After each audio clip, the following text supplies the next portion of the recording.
Let's start with a quick exercise. Which companies would you invest in? This graph shows the share price of company A. It shows there's an underlying growth, and in 1998 the business was worth $31 billion. Next up, company B. This graph shows the share price dipping and then growing back strongly. Over this period, its market share had grown from 26% to 38%. Finally, company C. The share price fluctuated, but there's a distinct downward trend over the last 3 years.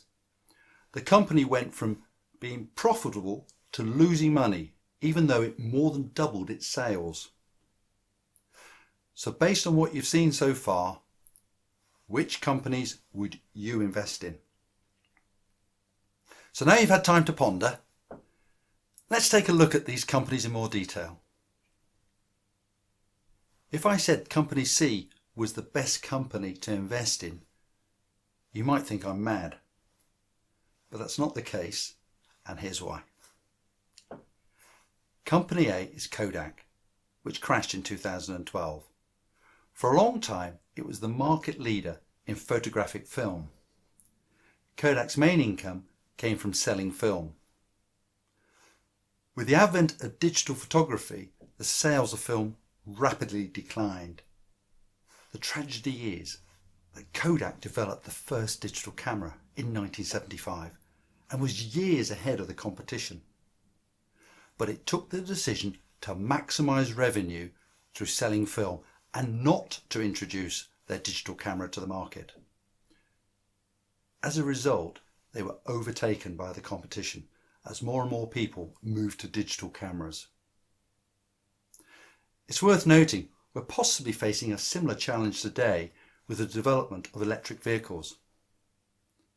Will current car manufacturers stumble in the same way?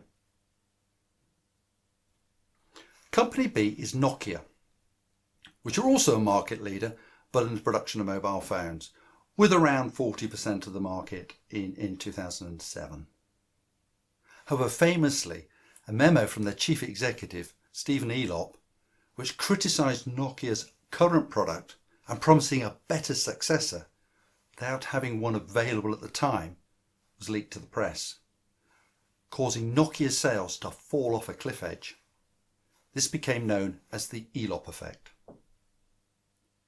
Finally, Company C is Apple. During 1987 to 97, Apple had a succession of CEOs who focused on increasing margins at the expense of market share, developing the business market and trying to sell the business. Then in 1997, Steve Jobs rejoined the business, bringing his innovation and passion. He focused on their strengths in the consumer market, which led to the development of a range of best-selling products such as iPod, iTunes, iPhone and iPad. In a nutshell, Kodak focused on short-term sales, Nokia mismanaged the communication of their strategy, and Apple built on their strengths to differentiate themselves. Successful companies know how to use differentiation to help them grow and create real value. It's also how companies such as Tesla, who are relatively new to the automotive industry, are able to compete with larger and well-established manufacturers. So what have we learned so far? Past performance doesn't guarantee the future.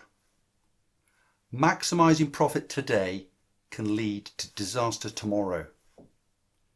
But differentiation enables a company to grow and create real value.